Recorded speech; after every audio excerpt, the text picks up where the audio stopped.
ಮಂಗಳೂರಿನ MFC cafe ಮೇಲೆ FSSAI ಅಧಿಕಾರಿಗಳು ದಾಳಿಯನ್ನು ನಡೆಸಿದ್ದಾರೆ. ಆಹಾರ ಸುರಕ್ಷತಾ ಅಧಿಕಾರಿಗಳಿಂದ ತಪಾಸಣೆ ಇದು. ಕ್ಯೂಆರ್ ಕೋಡ್ ಮೂಲಕ ಜನರಿಂದ ದೂರು, ಸಾರ್ವಜನಿಕರ ದೂರು ಆಧರಿಸಿ ಎಫ್ಎಸ್ಎಸ್ಎಐ ದಾಳಿಯನ್ನು ನಡೆಸಿದ್ದಾರೆ.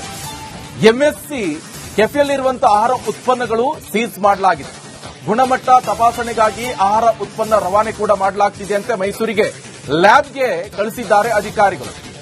ಕ್ಯೂಆರ್ ಕೋಡ್ ಮೂಲಕ ಆಹಾರ ಅಧಿಕಾರಿಗಳಿಗೆ ಈಗ ಸಾರ್ವಜನಿಕರು ಕಂಪ್ಲೇಂಟ್ ಅನ್ನು ಕೊಟ್ಟಿದ್ದಾರೆ.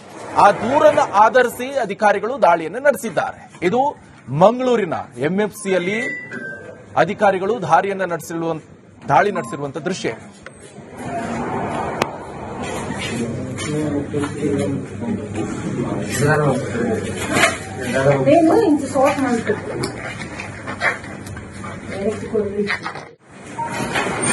ಮಾಹಿತಿ ಕೊಡ್ತಾರೆ ಕಲೀಗ್ ಆದಿತ್ಯ ಫೋನ್ ಸಂಪರ್ಕದಲ್ಲಿ ಜಾಯ್ನ್ ಆಗಿದ್ದಾರೆ.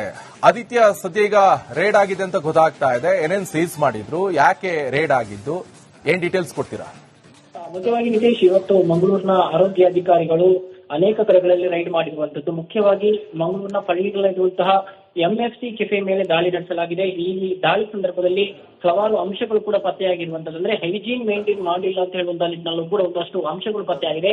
ಬಳಿಕ ಅಲ್ಲಿಂದ ಆಹಾರದ ಗುಣಮಟ್ಟವನ್ನು ಪರಿಶೀಲನೆ ಮಾಡಲು ಕೆಲವೊಂದು ಆಹಾರ ಉತ್ಪನ್ನಗಳನ್ನು ಮೈಸೂರಿಗೆ ರವಾನೆ ಮಾಡಲಾಗಿದೆ. ಜೊತೆಗೆ ಇವತ್ತು ಬೆಳಿಗ್ಗೆ ರೈಲ್ನಲ್ಲಿ ಫುಡ್ ಏನ್ ಸಪ್ಲೈ ಮಾಡ್ತಾರೆ, ಆ ಫುಡ್ ಘಟಕದ ಮೇಲೆ ಕೂಡ ರೈಟಿಂಗ್ ಮಾಡಲಾಗಿದ್ದು, ಅಲ್ಲೂ ಕೂಡ ಕೆಲವೊಂದು ಅಂಶಗಳಂದ್ರೆ ವೆಜ್ ನಾನ್ ವೆಜ್ ಐಟಮ್ಗಳನ್ನು ಒಟ್ಟಿಗೆ ಫ್ರೀಸ್ ಮಾಡ್ತಾರೆ ಅಂತ ಹೇಳುವಂತ, ಫ್ರಿಜ್ ನಲ್ಲಿ ಇಡ್ತಾರೆ ಅಂತ ಹೇಳುವಂತ ನಿಟ್ಟಿನಲ್ಲೂ ಕೂಡ ಒಂದಷ್ಟು ಗಮನಗಳು ಕೂಡ ಬಂದಿರುವಂತದ್ದು. ಈ ಬಗ್ಗೆ ಎಚ್ಚರಿಕೆಯನ್ನು ಕೂಡ ಆರೋಗ್ಯ ಅಧಿಕಾರಿಗಳು ಕೊಟ್ಟಿರುವಂತದ್ದು. ಒಟ್ಟಾರೆಯಾಗಿ ಮಂಗಳೂರಿನ ನಗರ ಭಾಗದಲ್ಲಿ ಈ ರೈಡ್ ಈಗ ಪ್ರಾರಂಭವಾಗಿರುವಂತದ್ದು. ಮುಖ್ಯವಾಗಿ ಕ್ಯೂಆರ್ ಕೋಡ್ ಅನ್ನು ಕೂಡ ರಚನೆ ಮಾಡಲಾಗಿತ್ತು.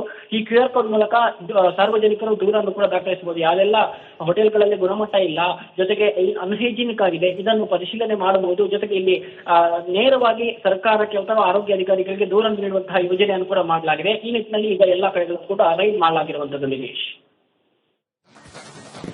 ಓಕೆ, ಥ್ಯಾಂಕ್ ಯು ಆದಿತ್ಯ, ನಿಮ್ಮೆಲ್ಲ ಮಾಹಿತಿ.